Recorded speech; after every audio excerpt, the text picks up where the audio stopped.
Assalamualaikum warahmatullahi wabarakatuh. Waalaikumsalam warahmatullahi wabarakatuh. Ya, tetap semangat ya Habil. Kita les aja ini, bukan bukan live teaching, bukan ngajar, tapi les aja. Oke, untuk pagi hari ini ya, sebelum kita mulai pembelajaran seperti biasanya, jadi alangkah baiknya kita berdoa supaya apa yang kita cita-citakan, kemudian hari ini berjalan dengan baik, kita diberikan kesehatan, itu semua diaminkan oleh Allah Subhanahu wa Ta'ala. Doa dimulai. Doa selesai. Baik, Habil. Jadi kalau kamu mengikuti live teaching pada 2 minggu yang lalu ya, kamu akan tahu bahwasanya materi kita itu adalah materi tentang sejarah lokal Islam sejarah lokal ya, yang mana kita membahas kemarin itu adalah tentang kesultanan-kesultanan yang ada di Sumatera Utara ya. Ada Kesultanan Delhi, kemudian ada Kesultanan Serdang, ada Kesultanan Langkat. Nah, mungkin itu perwakilan saja ya yang bisa saya tampilkan pada minggu-minggu kemarin itu untuk mengetahui bahwasanya kesultanan ada ya. Untuk wilayah Sumatera Utara Islam itu berkembang dengan pesat ya, walaupun pada intinya kita ketahui bahwasanya kesultanan Islam yang ada di Sumatera Utara itu semuanya merupakan bawahan dari Kesultanan Aceh. Nah, ketika kita membahas tentang kesultanan, misalnya kesultanan ataupun titik nol dari dari Barus, nah baru sendiri ya kita ketahui bahwasanya belum masuk kepada wilayah kesultanan. Nah, itu belum ada data-datanya tentang kesultanan Islam di sana. Kenapa? Karena penemuan-penemuan yang ditemukan oleh para sejarawan, para arkeolog menyatakan bahwasanya Barus itu adalah tempat pusat persebaran Islamnya. Jadi orang-orang yang berasal dari Asia, orang-orang Muslim itu memang melakukan kontak perdagangan di sana. Nah, jadi di situ hanya sebagai pusat transit jual beli di mana pedagang-pedagang Islam di sana bermukim di sana. Tetapi belum ada ditemukan kesultanan-kesultanan secara pastinya. Oke, untuk materi minggu ini saya akan membawakan tentang ya Islamisasi di Pulau Jawa. Walaupun ini sudah kita bahas di di minggu-minggu yang lalu ya, tentang kesultanan ataupun peranan Wali Songo, tetapi ini saya akan membahas lebih lanjut tentang bagaimana Islamisasi di Pulau Jawa yang dimainkan oleh para Wali Songo. Lanjut aja ya.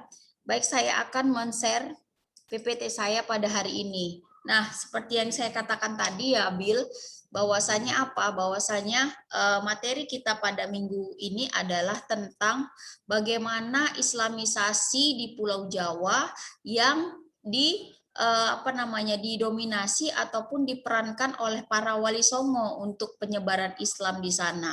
Nah, jadi indikator pembelajaran kita pada hari ini adalah menganalisis tentang bagaimana peranan wali songo dalam menapaki jejak pergerakan dan pengislaman di bumi Jawa.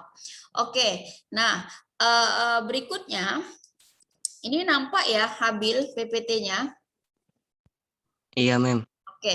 Nah, jadi di sini dikatakan bahwasanya apa?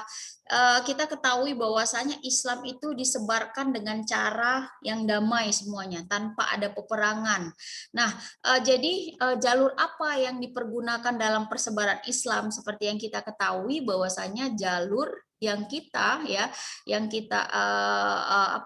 andalkan ataupun yang disebarkan untuk penyebaran Islam itu adalah jalur perdagangan ya, umumnya jalur perdagangan. Jadi tidak ada sistem peperangan untuk memasukkan kebudayaan Islam di Indonesia. Nah, kemudian siapa saja nanti orang-orang yang mempunyai peranan dalam proses pengislaman di Jawa. Nah, kita akan lihat. Di sini ada Wali Songo. Nah, kenapa saya materi saya ini saya bahas lebih dalam tentang Wali Songo karena nanti ya di soal-soal ujian semester kita akhir ini itu akan banyak sekali soal-soal tentang Wali Songo. Jadi memang saya akan perdalam tentang Wali Songo ini. Nah, baik di sini dikatakan bahwasanya Wali Songo atau Wali Sanga, Wali Sango atau Wali Sanga, wali yang berarti perwakilan, ya kan? Songo yang berarti dalam bahasa Jawa itu adalah 9, jadi 9 perwakilan, ya 9 perwakilan.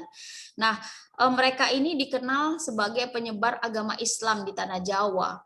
Nah, sebenarnya ya ada banyak sekali wali-wali yang ada di Pulau Jawa dalam penyebaran Islamnya, tapi tidak termasuk ke dalam Wali Songo. Salah satunya wali yang dianggap kontroversi oleh banyak orang, ya sekaligus yang dianggap kontroversi oleh para Wali Songo ini adalah yang bernama Syekh Siti Jenar. Nah, kita ketahui bahwasanya Syekh Siti Jenar ini tidak termasuk ke dalam Wali Songo karena dipercaya mempunyai ajaran-ajaran yang menyesatkan kepada pengikut-pengikutnya. Nah, tapi itu dari satu sisi satu sisi pandangan. Nanti akan kita bahas tentang siapa sebenarnya Syekh Siti Jenar. Tetapi pada minggu ini kita masih akan membahas tentang siapa saja yang masuk ke dalam Wali Songo yang mempunyai peranan dalam persebaran Islam di Pulau Jawa. Nah, di sini dikatakan bahwasanya era Wali Songo itu adalah era berakhirnya dominasi Hindu-Buddha dalam budaya Nusantara untuk digantikan dengan kebudayaan Islam. Artinya, ya, berakhirnya dominasi Hindu-Buddha bukan berarti agama Hindu-Buddha itu hilang dari Indonesia, enggak. Ya, bukan berarti agama Hindu-Buddha itu serta-merta lenyap begitu aja, enggak. Masih ada budaya Hindu-Buddha, cuman peranannya mulai memudar, ya, digantikan dengan kebudayaan Islam. Nah, makanya ya setiap wilayah-wilayah yang ada di Pulau Jawa itu untuk proses pengislamannya agak sulit. Kenapa? Karena masih ada pengaruh Hindu-Buddha, pengaruh animisme, pengaruh dinamisme yang masih bercokol kuat pada masyarakat Jawa pada saat itu. Nah, jadi dalam proses pengislaman nanti itu lebih ya diakulturasi atau lebih dipadukan kepada budaya-budaya animisme Hindu-Buddha sehingga Islam itu dapat mudah diterima oleh siapa? Oleh pengikut-pengikutnya. Karena memang kita ketahui bersama bahwasanya apa? Untuk merubah satu kebudayaan itu nggak semudah membalikan telapak tangan. Baik. Siapa saja ya yang masuk ke dalam Wali Songo ini?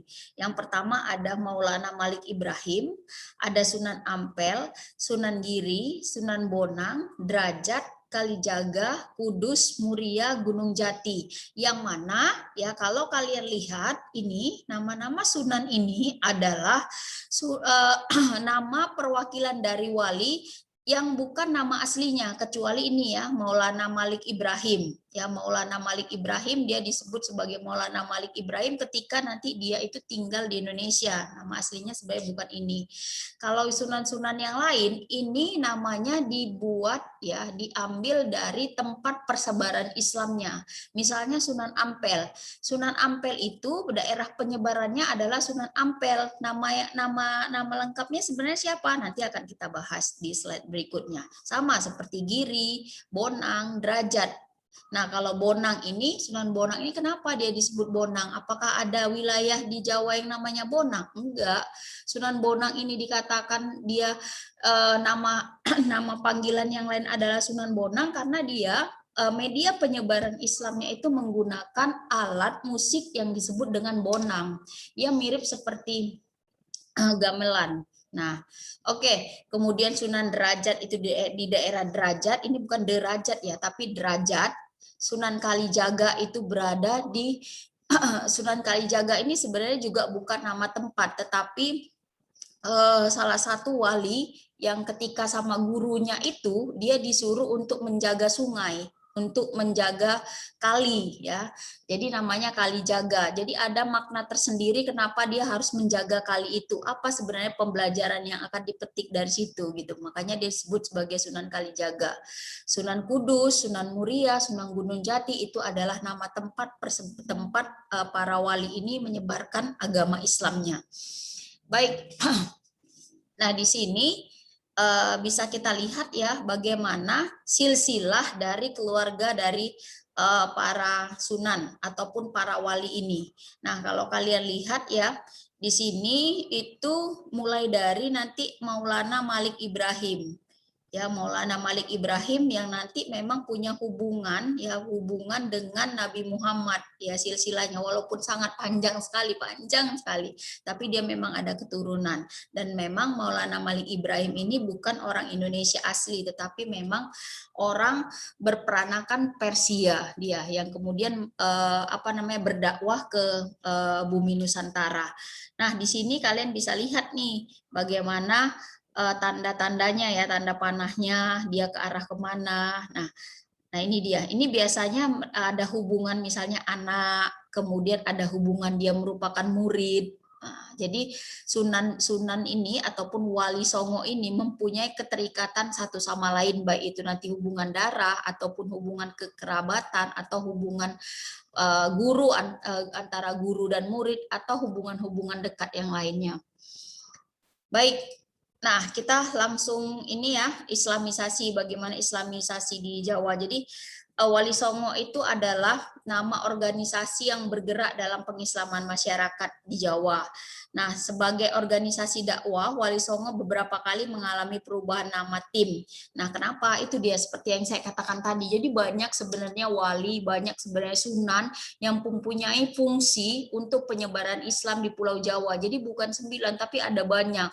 Nah, ada banyak juga yang menyatakan bahwasanya dia adalah utusan Allah ya, wali, utusan Allah yang ingin menyebarkan agama Islam yang nanti lari-larinya memberikan kesesatan pada setiap ajar-ajarannya dan tidak sesuai dengan kaidah-kaidah Islam.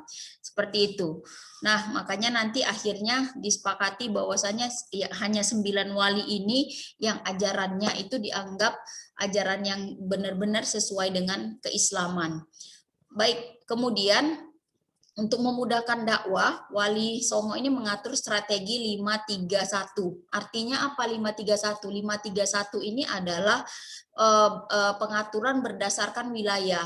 Nah, nanti ada wilayah untuk wilayah Jawa Tengah, Jawa Timur, kemudian wilayah yang lain itu ada 5 orang. Kemudian untuk wilayah yang 3 orang itu adalah 3 walinya. Misalnya nanti wilayah Tuban, Gresik itu ada 3 orang yang mempunyai peranan untuk penyebaran Islam, sampai dengan yang 1 orang ini wali hanya bertugas di satu tempat. Jadi strategi mereka untuk penyebaran Islam adalah 5-3-1 ya. Yang kalau kita jumlahkan ini jumlahnya 9 ya. Yang kita jumlahkan jumlahnya 9, di mana para wali yang ke-9 itu mempunyai peranan di daerah masing-masing. Baik, nah ini dia faktor-faktor yang menyebabkan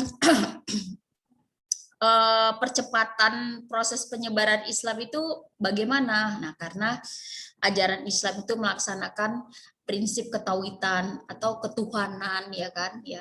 Jadi lebih percaya dia bahwasanya pencipta dari alam semesta ini ada makhluknya, ada orangnya yang menciptakan ya kan.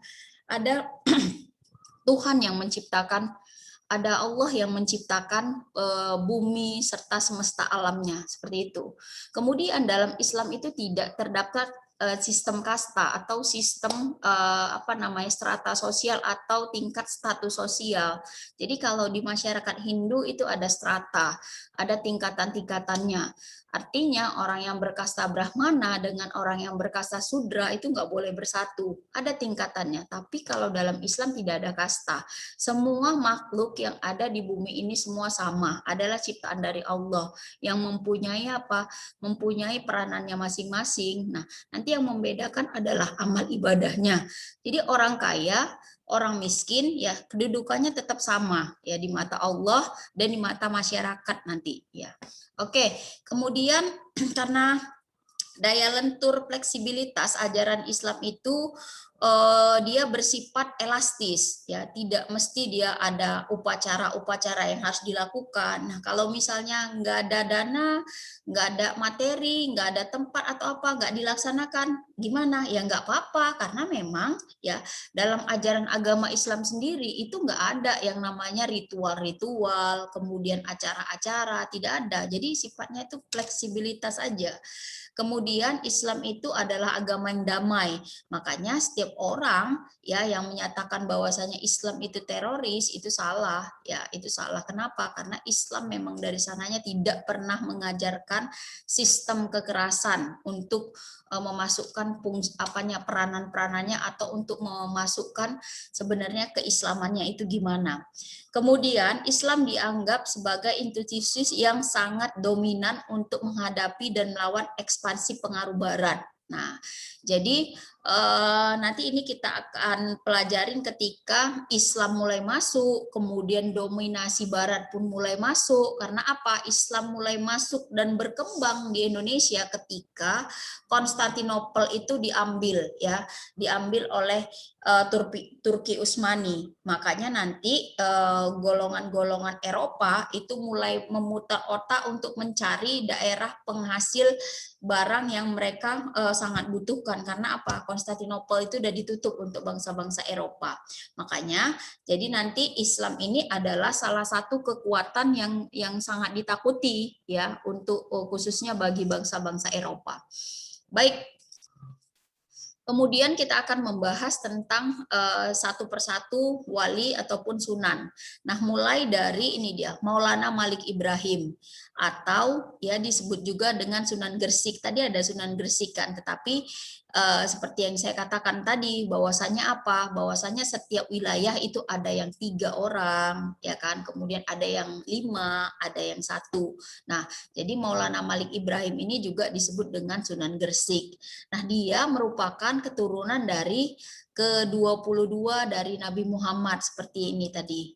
Nah, ya kan, ini Nabi Muhammad, kemudian di sini dia merupakan keturunan ke-22.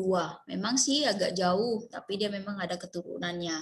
Nah, kemudian dia diperkirakan lahir di Samarkand. Jadi seperti yang saya katakan bahwasanya apa? Bahwasanya dia bukan keturunan dari orang Indonesia. Dia adalah keturunan dari Arab, Persia. Nah, kenapa saya katakan seperti itu ya? Karena memang Maulana Malik Ibrahim ini penyebaran Islamnya itu nanti di daerah Nusantara. Ya, dia nanti bersama istrinya mengajarkan ngaji, ya kan. Nah, Sunan Maulana Malik Ibrahim ini atau Maulana Malik Ibrahim ini juga disebut sebagai Sunan Maghribi. Ya, Sunan Maghribi karena memang dia setiap maghrib itu punya acara-acara kajian-kajian, mengajarkan ngaji kepada anak-anak, kajian-kajian yang dia kasih untuk masyarakat sekitar. Nah, dia membangun pondok pesantren ya, pondok-pondok tempat belajar di Leran Gresik. Nah, makanya nanti kita bisa menemukan ya apa yang kita temukan di Gresik itu. Salah satunya adalah makam dari Maulana Malik Ibrahim atau Sunan Maghribi atau wali yang bernama Maghribi. Nah, oke, kemudian nanti beliau wafat diperkirakan di tahun 1419. Nah, makamnya itu ada di daerah Gresik, Jawa Timur. Walaupun nanti kita akan tahu juga ada satu makam juga di Gresik. Ya, ada satu makam juga di Gresik, yaitu Fatimah bin Maimun. Nah, Fatimah bin Maimun itu memang di Gresik, tapi di Lerannya. Ya, kalau ini di Gapura Wetan, Gresik, Jawa Timur. Kalau si Fatimah binti Maimun itu nanti dia di Lerannya. Nanti kalian harus tahu ya pembedaannya. Kalau misalnya ditanya, misalnya pengislaman yang ditemukan makam misalnya di Leran Gresik, dia bukan Maulana Malik Ibrahim, tetapi Fatimah. Ya, Fatimah. Kemudian yang kedua nanti ada Raden Rahmat. Jadi Raden Rahmat ini juga disebut dengan Sunan Ampel. Makanya saya katakan nama aslinya itu adalah Raden Rahmat. dia merupakan juga keturunan ke-22 dari Nabi Muhammad. Nah, pesantrennya itu nanti ada di Ampel. Makanya saya katakan tempat proses pengislamannya itu ada di daerah Ampel. Nah, jadi nanti makamnya itu ditemukan Sunan Ampel di dekat Masjid Ampel Surabaya. Kalian bisa lihat nanti ya kalau di berita-berita TV ya, berita-berita di TV setiap kali mau mau puasa seperti ini ada tradisi nyekar bagi orang-orang Jawa. Mereka itu akan mengunjungi makam dari para wali ini, para sunan ini. Ya nggak tahu ya fungsinya untuk apa, tetapi mereka ada yang meminta doa, ya kan, ada yang meminta supaya hidupnya itu bahagia. Nah, oke, seperti itu. Nah, berikutnya nanti ada Sunan Bonang atau nama lainnya adalah, nama aslinya adalah Makdum Ibrahim ya. Nah, dia merupakan putra Sunan Ampel. Makanya tadi yang saya katakan bahwasanya ada yang berhubungan darah, ada yang guru dengan murid dan hubungan-hubungan yang lain, tetapi merupakan hubungan dekat. Nah, dia merupakan keturunan ke-23 dari Nabi Muhammad. Sunan Bonang ini banyak berdakwah melalui kesenian seperti yang saya katakan tadi. Nah, jadi untuk menarik supaya orang-orang di Jawa, masyarakat Jawa itu banyak memeluk agama Islam, maka dipergunakanlah teknik kesenian sebagai apa? Sebagai sarana pengislaman.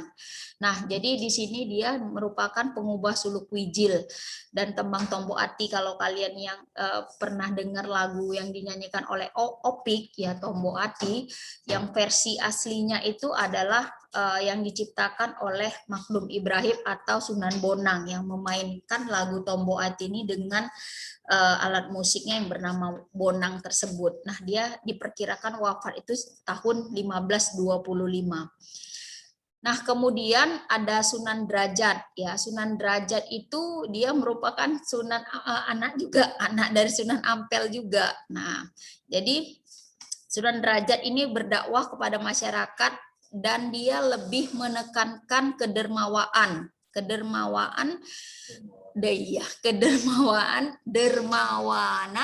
Jadi artinya setiap orang itu disuruh ya kan untuk memberikan apa yang mereka punya untuk orang-orang yang nggak mampu. Nah, jadi selain sistem kedermawaan ini ya, sistem kerja keras juga ditonjolkan oleh Sunan Derajat ini. Jadi masyarakat ataupun orang-orang muslim ya itu harus bekerja keras ya. Untuk apa? Untuk meningkatkan kemakmuran hidup mereka.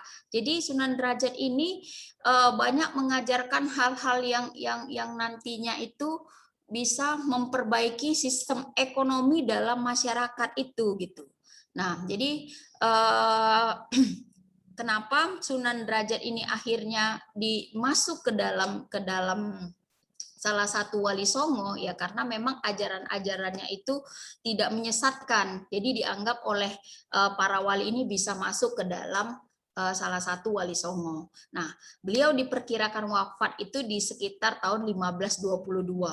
Berikutnya itu nanti ada Sunan Kudus ya. Sunan Kudus itu nanti adalah putra dari Sunan Ngudung atau Raden Usman Haji. Nah, ini tidak masuk ke dalam salah satu sunan, tidak termasuk dalam wali songo.